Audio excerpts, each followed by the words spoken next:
And welcome everybody to the Huddle, KGO9's weekly streaming sports talk show. I'm Jason Barr, joined by Pat Paris. Pat, good afternoon. Good afternoon, Jason. Looking forward to today.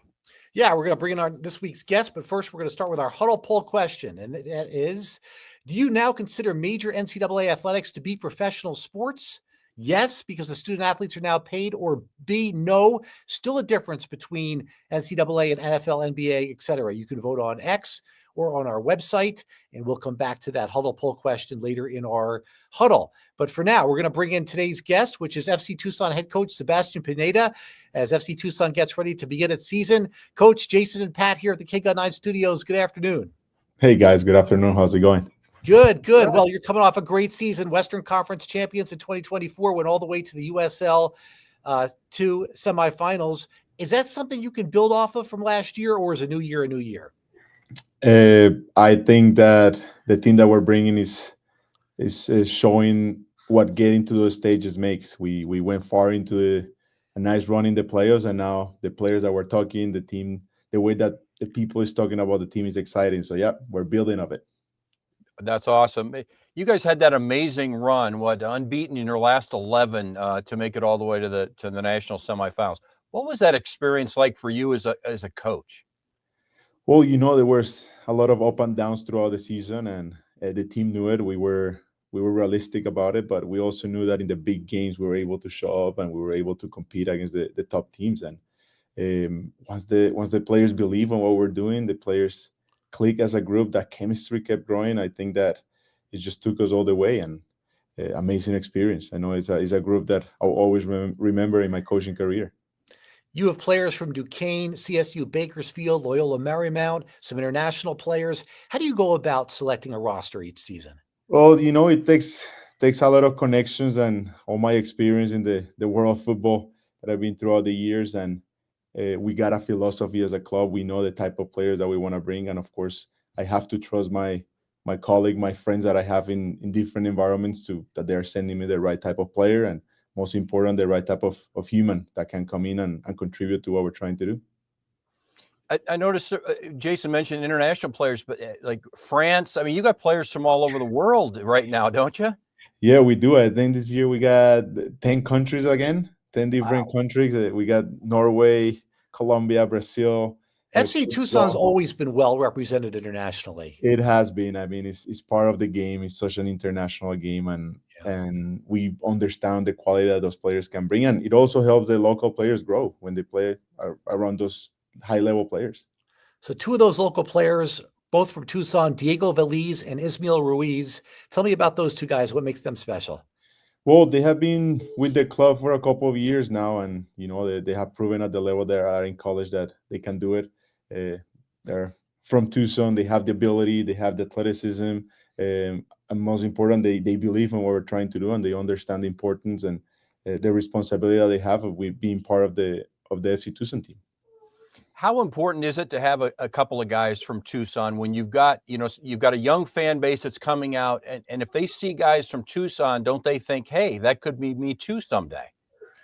Well, I think that is our philosophy as a club. We wanna be that for the guys from Tucson, and we want them to continue to grow and continue to believe that they can make it to this level. They're seeing these Tucson guys doing big things at the JUCO level, transferring to the big schools. So that is just part of what we do, giving those opportunities to the Tucson guys. So yeah.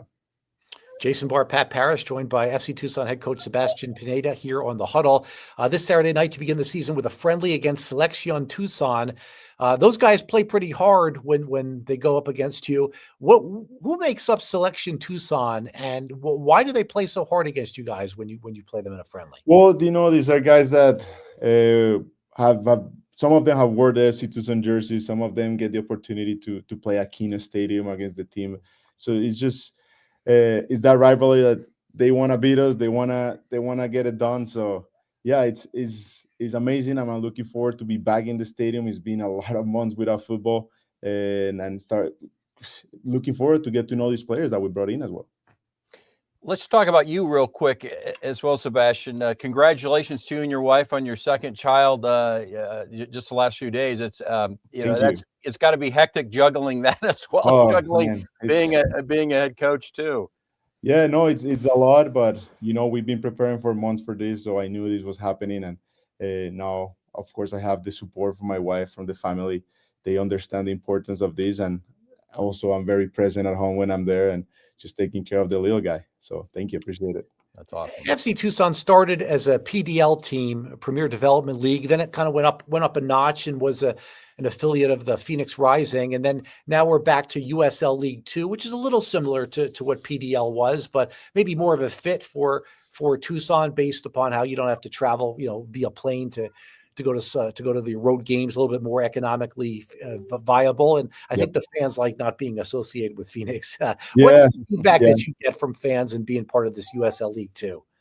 Yeah, no, I mean it's part of what John and Cal, they have been trying to do, make it as a local team. It's people from Tucson, they know everybody in Tucson, and that is their aim to have a Tucson team. And now we're inviting everybody in Tucson to be part of this. It's just I think it's an special place. It has a lot of recognition, it's a lot of history. Many professional players have come through this, of course, with the preseason, with the MLS preseason. We have big stars going through it as well. So yeah, it's a special place for me and my family. It's a special place for the city. Yeah, and you were a player here a couple of times in your career too. I know that probably makes this place even more special to you. What is it like to now be in your second year as a head coach after being a player? Just kind of, you understand this place is what I guess is probably what I'm getting at is you know Tucson and Tucson knows you. Yes, I mean again, last year as the first year as a head coach, it was an amazing year for me. Sorry, guys, my son is Hey, here. listen, if you need to go, we understand. There's more important things than our talk show. Jason Barr, Pat Paris again with FC Tucson coach Sebastian Pineda, who just had a baby. I think he had to go. You know what? That's a first here in the huddle. But It's a Pat, first. you got to get your priorities in life. And if Your the baby's priorities. crying, the baby's Yeah. crying. That's it. And, he's got a game to get ready for, and that's going to take some time away. So he needs to spend the time that he can with his newborn son. And if he comes back, we'll certainly bring back. I think that, there's probably no better fit for Tucson than to have this level of soccer, but also have this coach who understands what Tucson is. And I think that was my question for Sebastian. That's what I was getting at. I just think it's a terrific fit. And I think Tucson's fortunate to have him. And I think Tucson's fortunate that John Perlman and and the like have maintained his team here throughout these. What is it, 15 years now almost? Yeah, around 2010, I want to say was. So it's probably 15 20, years. Yeah. All right, so let's spend a minute here on the. Looks like he's coming back. There Okay, he is. Sorry, guys. We were going to say goodbye. We were almost done with you. Last thing for me, Coach, is what type of roster are fans going to see when they go out to the match on Saturday? We, like I said, with the ability of us getting these high-level players to come this year with the great run that we had last year, I think we're going to see a very dynamic team that they understand what we're trying to do on the ball. Very possession-based, but we also have the weapons on top. We got some guys that are very direct. They love scoring goals. So, I believe we have a very balanced roster this year, very dynamic, and yeah, we're ready to win games. That's the plan. They all know it. Multiple conversations with all of them, and they're ready to be here. They'll keep texting me, Coach, I can't wait. They see the announcements. They see what's going on. So, yeah. Finally, real quick for me, with success comes a little pressure to repeat it or do even better. How do you handle that? How do you keep that from distracting your guys when they start Well, playing? I definitely believe that we have put the group together based on last year, but I believe that all the work that we have done as an organization, all the recruitment, is taking a lot of time, and that's going to pay off. The players understand that big responsibility that we have, and I know there is pressure, but that's when I bring in these players that can deal with that pressure, that are willing to go out there when it's tough games, because they're going to happen when things go down, things don't go our way. So I'm ready to take on the challenge. I'm excited, something new, but looking forward to it. Sebastian Pineda, head coach of FC Tucson, they begin their season with a friendly this Saturday against Selección Tucson. So good luck this season, and we'll talk to you along the way. Thank you. Appreciate it, guys. All right. Okay. Thanks, Yeah, Sebastian. everyone. Yep. New All father right. too, second time father. All right, Pat. Hope he Let's gets now some spend sleep. a minute Hope he can find the a way to get some sleep. yeah, on the NFL draft here. Yeah. I think pleasantly surprised that Tedero McMillan went 8th. Jonas Savanaia in the second round is expected, University of Early Arizona in the second offensive round. Yep. lineman. Yep.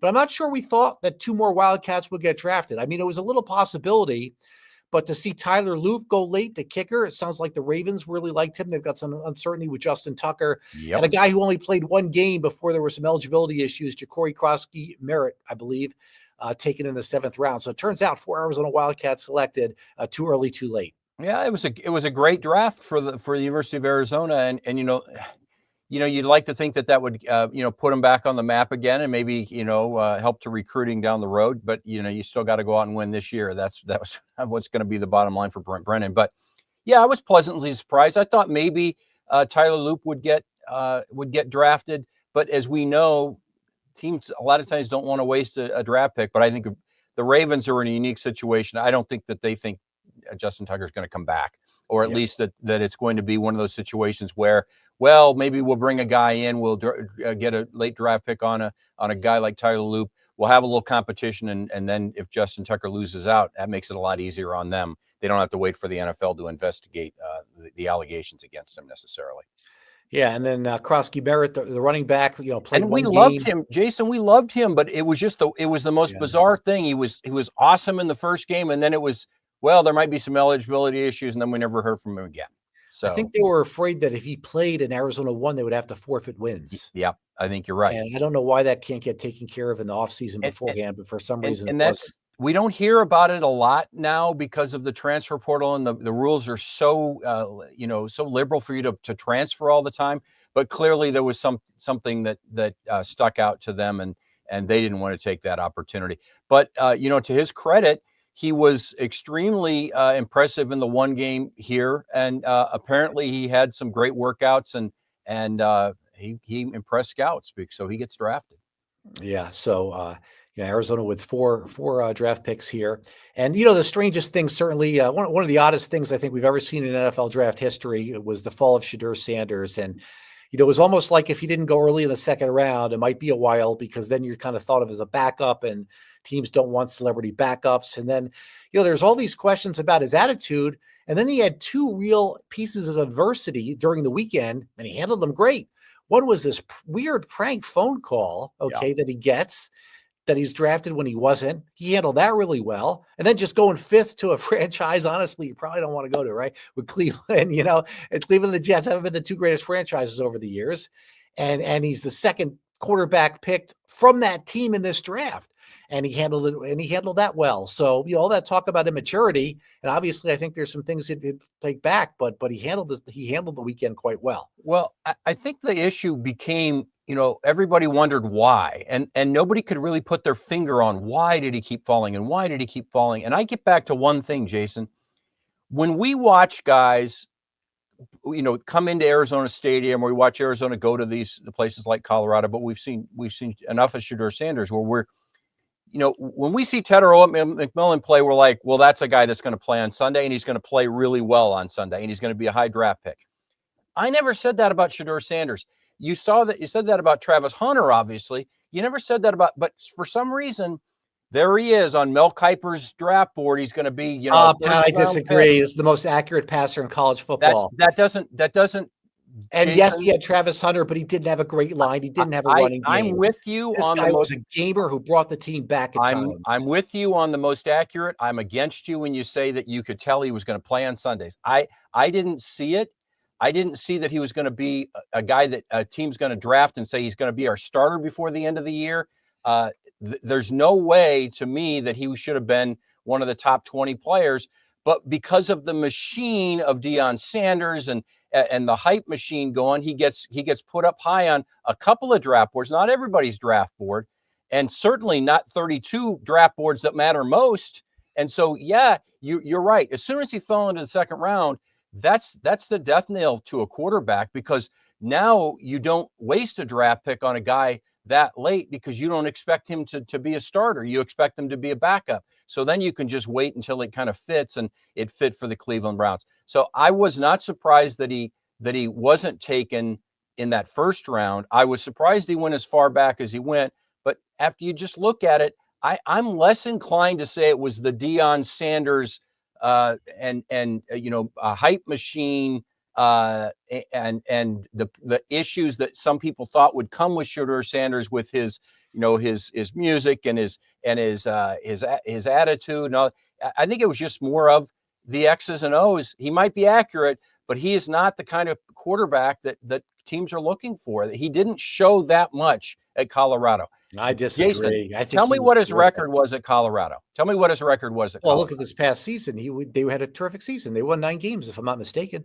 Yeah, no, I thought he was a terrific quarterback. Really stood in there, takes hits, super accurate, brings the team back when he's behind.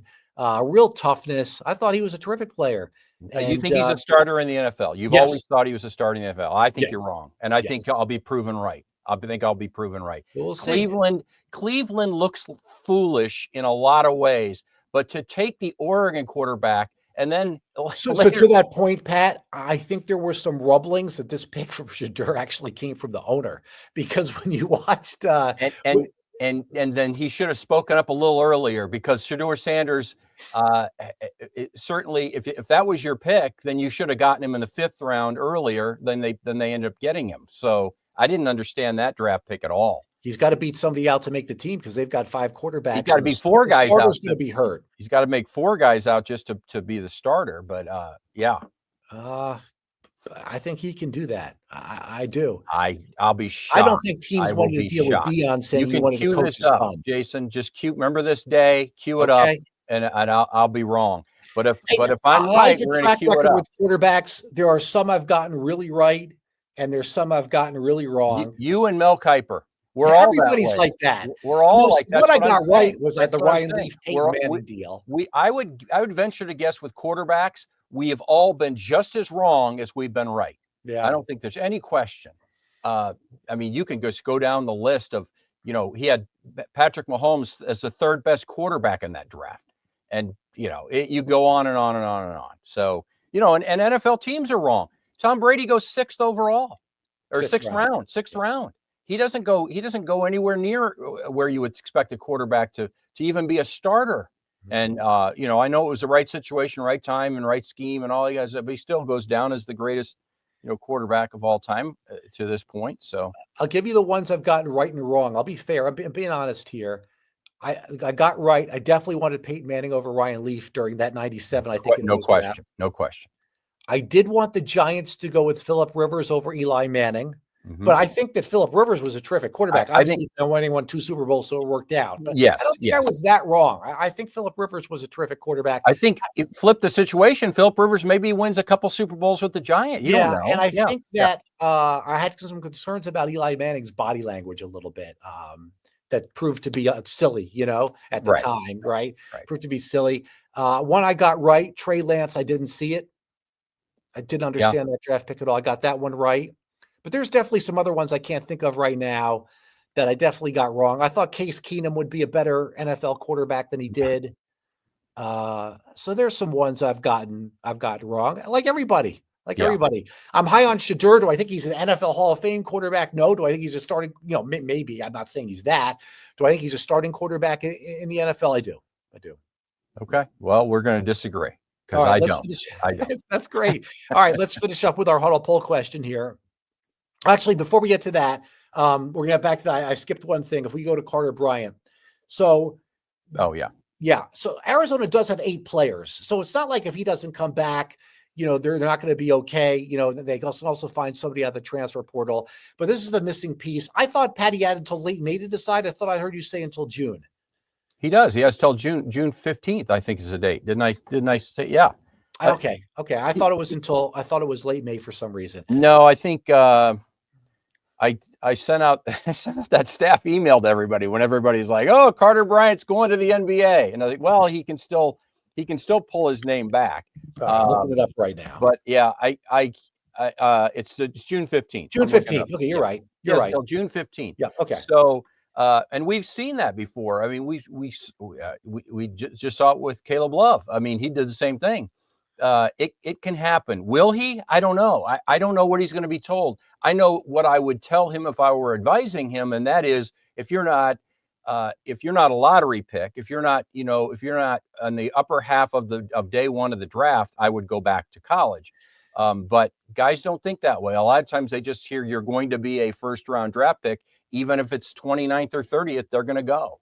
So we'll see. Yeah, I mean, I think he's going to be told, "Hey, you could use another year in college for sure." I don't see how anybody could not say that.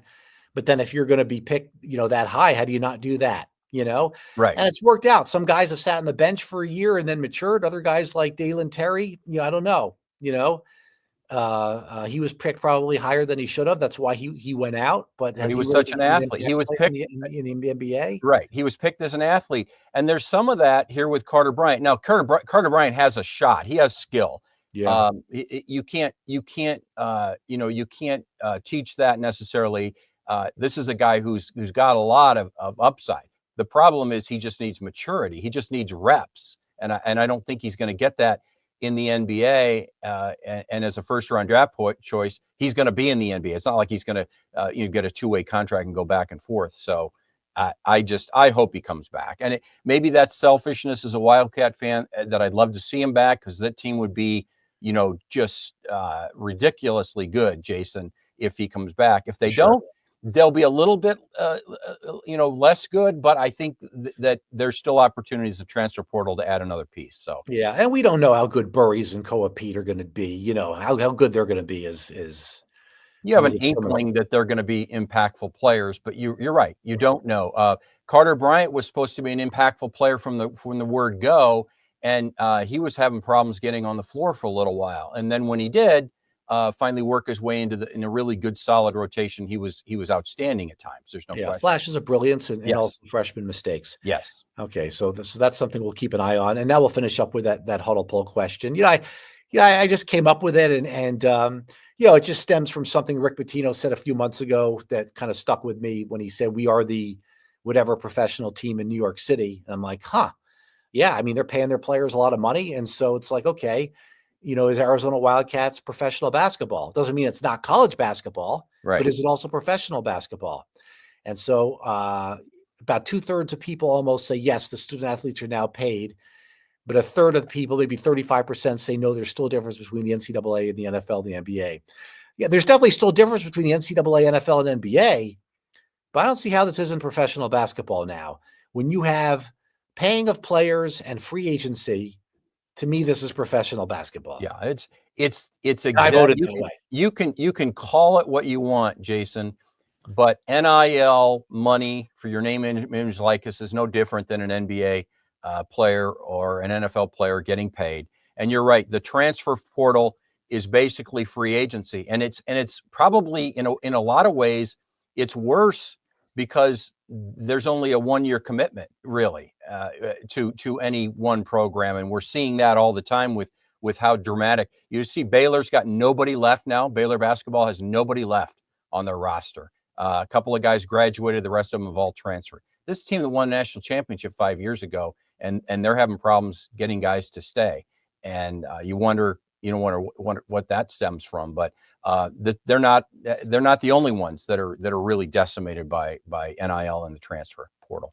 Yeah, I mean, especially if the roster's turning over every year. So the first polling was from X, where you get a few more people. I think sports lives on X. This is from our website.